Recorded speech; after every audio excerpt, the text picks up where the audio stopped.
안녕하십니까. 캠 가르치는 남자 프레드입니다. 자, 오늘은 요 대망의 AP캠 실전 문제풀이를 시작하는 날이에요. 그래서 데이 1입니다. 데이 1이고 테스트 넘버는 내 나름의 기준으로 이제 좀 정리를 해놓은 거라 이것이 왜 11번인지는 그냥 신경 안 쓰셔도 됩니다. 그래서 우리는 오늘 아마 첫 번째 요 멀티플 초이스 퀘스천들 75문제짜리 요 문제들을 풀이를 해줄 겁니다.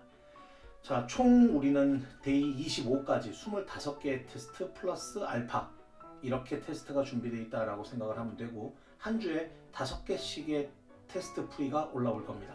그러니까 거의 매일 하루에 하나씩을 본다라고 생각을 하면 한 5주 그렇게 따라오면 5점은 거의 다 만들어진다. 물론 풀이를 보고 먼저 한번 풀고 그 다음에 풀이를 보면서 같이 공부한 다음에 그 다음에 다시 새 것을 한번 풀어보는 그 시간 좀 그런 정도의 노력을 해준다면 실은 5주까지 다 안 가고 한 3주차 정도까지의 공부만 해도 어느 정도는 5점이 만들어질 수 있다라고 볼 수 있습니다. 그래서 이 테스트 하나하나의 이제 순서와 왜 이게 첫 번째 풀어야 되는 테스트인가, 그 다음 두 번째는 왜 이것을 배워야 되는가도 굉장히 신경을 써서 다 배열을 한 것들이고 옛날 것들, 그 다음에 최신 경향, 뭐 여러 가지 것들을 다 골고루 확인할 수 있게 잘 배치를 해 놓았으니 자, 시키는 대로만 잘 따라와주면 훌륭한 사람이 될 수 있을 겁니다.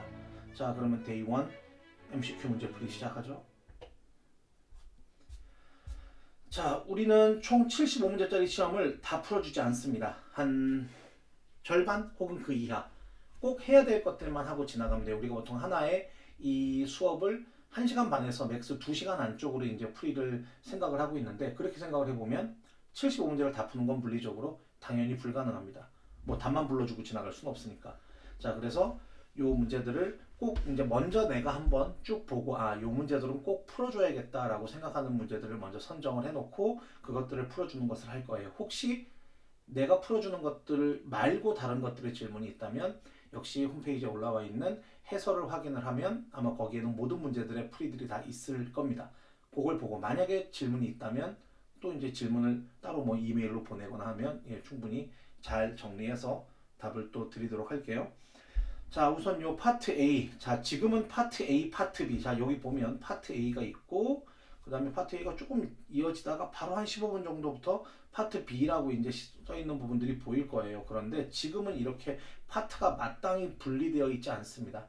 이렇게 분리되어 있지 않고 자, 그냥 쭉 1번부터 60번까지로 정리가 되어 있어요. 그래서 그것들 그냥 풀면 되는 건데 이거는 옛 버전의 시험이라서 아마 이렇게 파트 A, B로 구분이 되어 있는 건데 옛날 시험 뭐하러 풀어요? 라고 생각을 할 수도 있어요. 근데 옛날 시험이라는 건 옛날에 나왔던 포맷이라는 거지 그것이 지금 안 나오는 내용이라는 얘기는 절대 아니에요. 물론 이제 뒤에 가서 익숙해지면 요거랑 옛날 거랑 느낌이 좀 어느 포인트에서 느낌이 다르구나 라는 건 이제 분명히 오긴 할 텐데 여기서 다루어지는 내용들이 절대 지금 이제는 안 나오는 내용이다라고 생각은 절대 하시면 안 됩니다. 그래서 요거는 꼭 알아야 되는 것들만 따로 집어서 또 설명을 해주는 거고 옛날 시험이어도 분명히 예나 지금이나 결국 알아야 되는 건 비슷해요.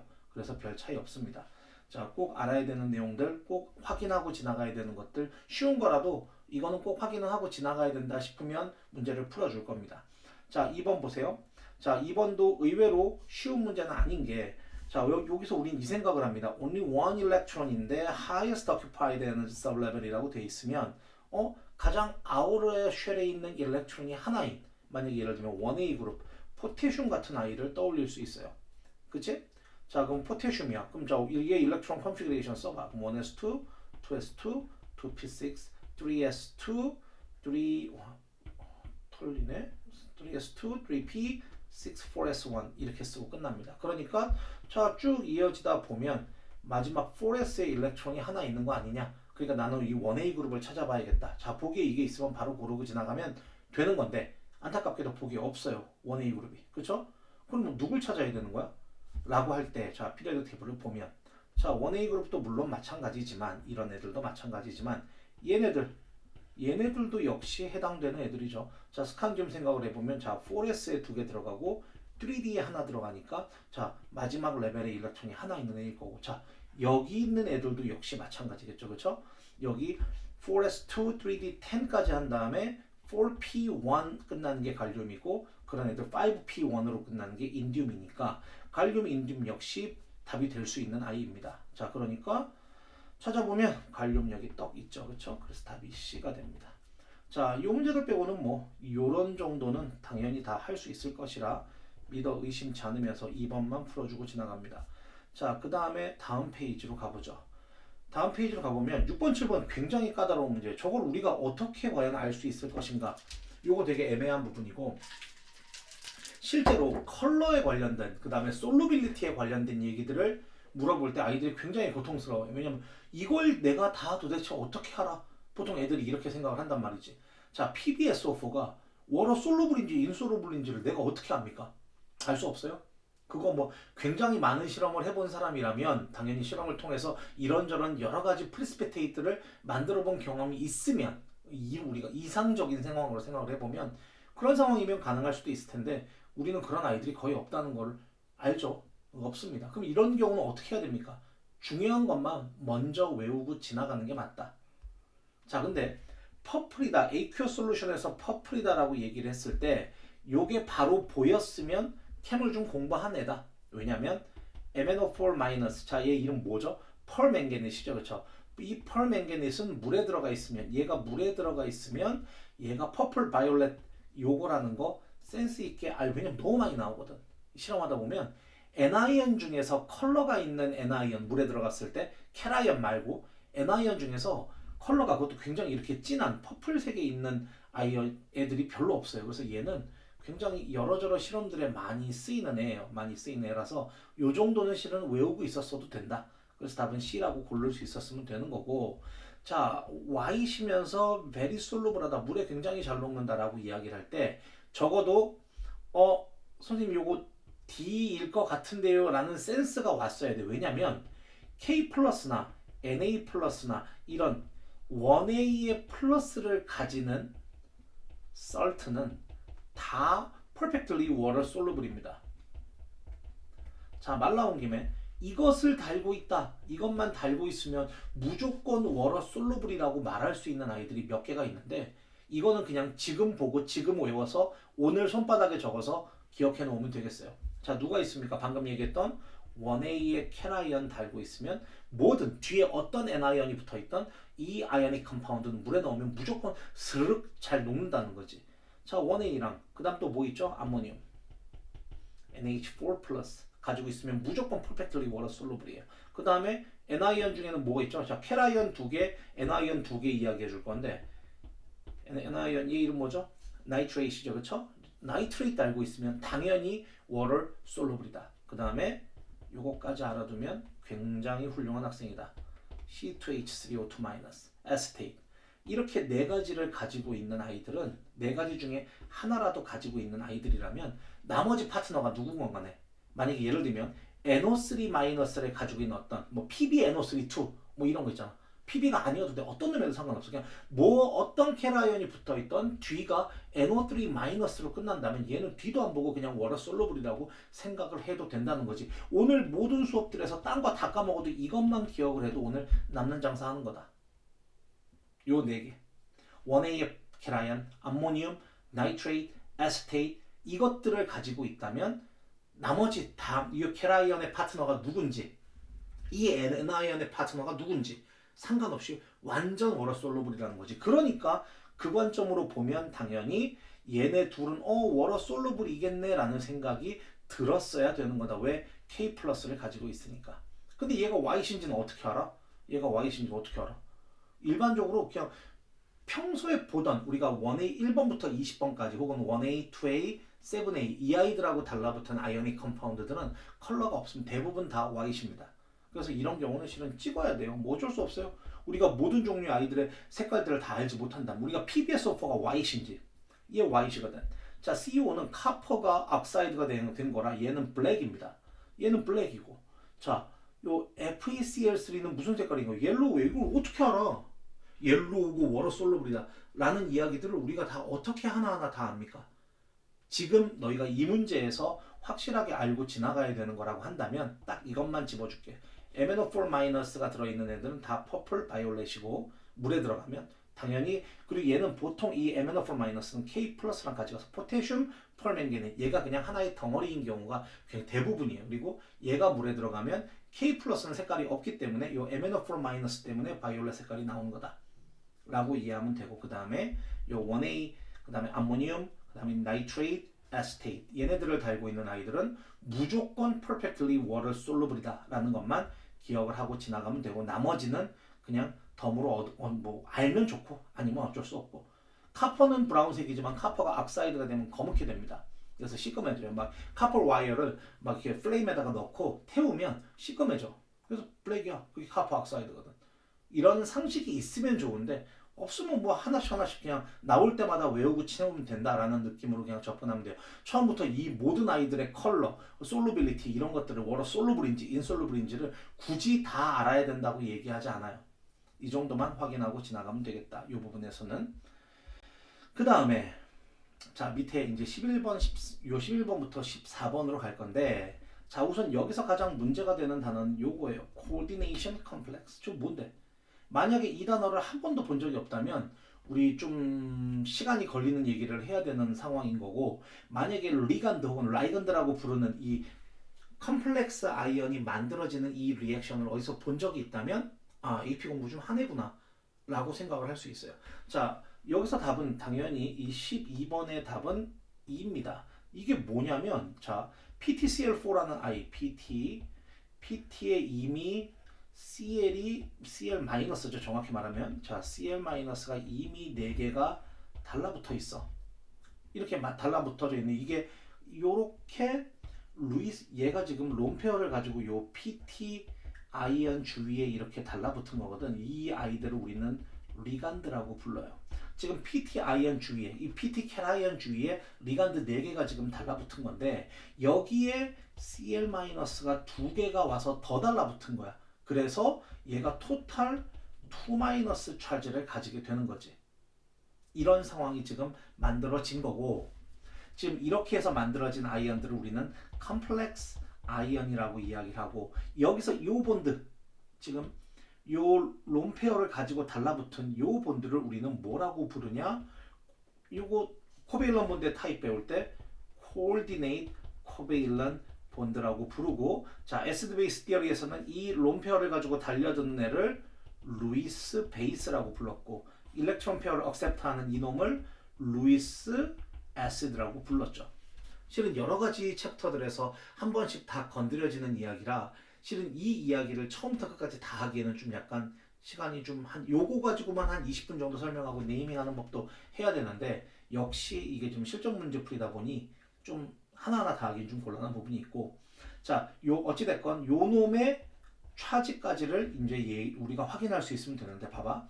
PT가 차지가 얼마인지는 몰라. 분명히 근데 메탈이니까 캐라이언이겠지. 근데 CL-가 4개가 와서 달라붙었는데 토탈 차지가 0네.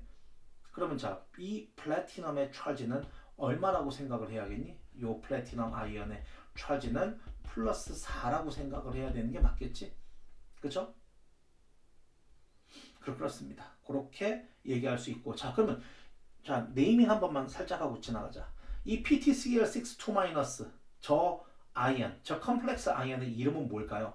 자 이름을 부를 때는 보통 요 리간드 이름을 먼저, 리간드가 몇 개 붙었는지를 먼저 말해주고 맨 끝에 요 놈의 아이언의 이름을 차지와 함께 불러주는 게 일반적이에요. 그러면 얘 이름은 뭐가 될까요? 자 우선 누가 클로린이 6개가 있습니다. 헥사클로로라고 얘기를 해줘요. 헥사클로로, 요 CL-가 6개 달라붙었고요. 그리고 얘 N아이언이니까 얘 플래티네이트라고 불러요. 플래티네이트. 왜냐면 얘 N아이언이기 때문에 ATE로 끝내줍니다. 플래티넘 하지 않아요. 플래티네이트인데 이 플래티넘 아이언의 차지가 4죠. 그래서 이 아이언의 이름은 헥사클로로플래티네이트 4 아이언이라고 불러야 되는 게 맞죠.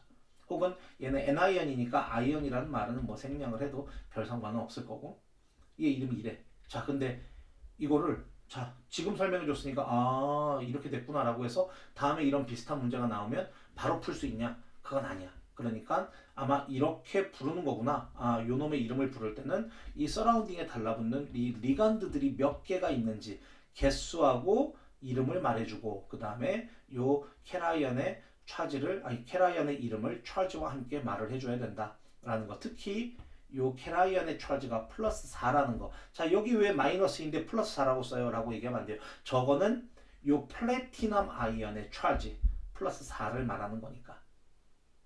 이해하죠? 자, 요렇게 알고 지나가면 되고요. 자, 13번은 아마도 뭐 이제 적당히 공부가 돼 있는 혹은 SAT 캠을 본 적이 있는 사람이면 뭐 그다지 어렵지 않게 고를 수 있었을 텐데, 자, 이 말이 뭐죠?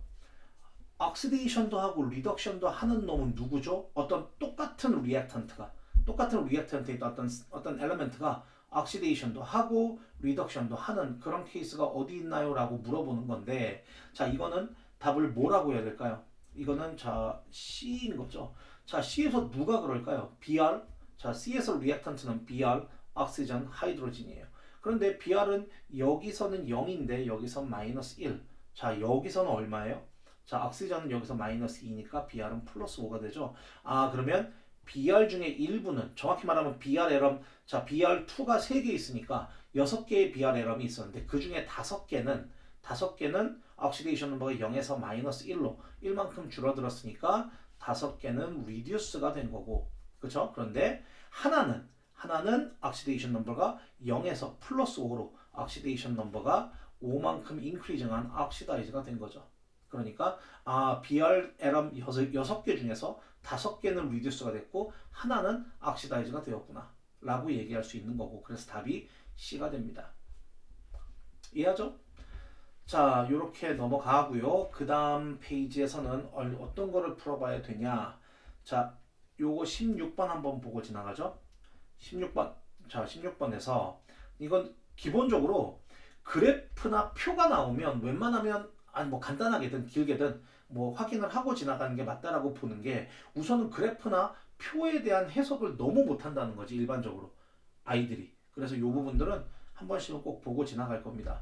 자, T4와 T5 사이에서 무슨 일이 벌어집니까? 라고 얘기를 해. 자, 보니까 자, 이거 이렇게 생긴 그림을 뭐라고 하죠? 히팅 커브라고 하죠. 그쵸? 히팅 커브 하니까 자, 시간이 지날수록 온도가 올라가고 있고 어찌됐건 자, 여기서 멜팅 일어나고 여기서 보일링 일어나고 있는 건데, T4에서 T5 사이에서는 당연히 보일하고 있는 거지. 그치? 리퀴드가 보일하고 있고 힛은 계속 애드가 되고 있지만 템퍼러처는 그대로. 이게 핵심이죠. 템퍼러처는 안 변합니다. 그럼 템퍼러처가 안 변하니까 자, 어떤 일이 생길까요? 자, 우선 몰리큘은 리퀴드 페이스를 떠나고 있다. 뭐 틀린 말은 아닌 것 같아요. 그렇죠? 리퀴드가 가스로 바뀌고 있는 거죠. 근데 너무 빨리 답이 나와버렸네? 라는 느낌이 들어서, 그러면 B, C, D, E가 뭐가 다 틀렸는지를 확인을 해봐야겠죠. 어딘가 분명히 틀린 점이 있어야 되는 거잖아.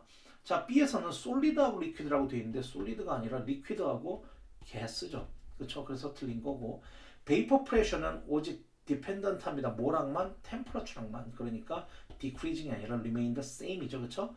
자, 그 다음에 average intermolecular distance는 파리클 사이 거리는 리퀴드일 때보다 가스일 때가 훨씬 멀죠. 그렇죠? 그러니까 average intermolecular distance는 increasing 하는 게 맞고, 그러니까 틀렸다는 거고, temperature는 안 변하는 거죠. 그렇죠? 그대로니까 틀렸고, 그래서 답은 A가 맞습니다. 요 정도의 문제는 역시 어려운 문제라고 보기 힘들다. 하지만 이런 문제도 안 풀어본 사람은 쉽지 않다. 절대. 자, 그 다음은 18번 한번 보고 지나갈까요? 18번. 자, 18번은 아주 그래프에 대한 기본 해석만 할 수 있으면 굉장히 쉬운 문제라 이런 문제를 실은 내가 풀어줘야 되는 게 맞나 싶긴 한데 워낙 못하니까, 이 문제 써있는 말 자체를 잘 이해를 못하니까. 자, 볼까요? 자, 솔리드 X를 어떻게 해준대? 자, 10도에서 100도까지 올려준대. 자, 근데 constant pressure 0.5 atm. 자, 여기까지 읽었으면 무슨 생각을 해야 돼? 0.5 atm에서 자, temperature는 10도고 10도 요쯤이겠죠. 그쵸? 10도에서 100도면 요쪽입니다. 그러면 10도에서 100도까지 올려주는 거네? 자, 이렇게 올려주는 거야. 자, 그럼 여기서 이 페이스 다이그램에서 여기가 솔리드고 여기가 리퀴드고 여기가 가스니까. 그쵸? 그러면 얘는 솔리드에서 가스로 리퀴드를 거치지 않고 바로 변하는 서블라임을 하는 거네 라고 당연히 생각이 들죠. 그쵸? 이걸 보고 이 정도의, 우리가 내일 모레 대학 갈 아이들인데 이 정도의 그래프 해석을 못한다고 하면 실은 좀 문제가 있는 거죠. 하지만 안 해봤으면 이런 것도 힘들 수 있다. 그러니까 답은 당연히 여기서 D가 될 겁니다. 서블라임 합니다. 그쵸? 자, 베이퍼에서 요 리퀴드 솔리드에서 베이퍼로 바로 서블라임을 하고 대략 몇 도쯤에서 자, 온도 볼까요? 몇 도쯤인가요? 대략 한 20도를 조금 넘어가는 그치? 한 21, 2도 정도? 뭐 요 정도쯤에서 서블라임을 합니다라고 하니까 about 20 degrees Celsius 라고 되어 있으니까 18번 D라고 고르는데 별 문제가 없겠죠? 자, 그런 다음에 다음 페이지로 갑니다. 다음 페이지는 빼곡하게 많은 문제들이 있죠. 그쵸? 자, 이 중에서 21번하고 22번하고 25번하고 요 세 문제를 풀어줄 겁니다. 자, 21번 보죠. 자, 21번은 하이드로진 가스, 너희들 이런 거 되게 싫어하잖아. 리액턴트 던져주면 프로덕트 쓰라고 하는 거 못 쓰잖아.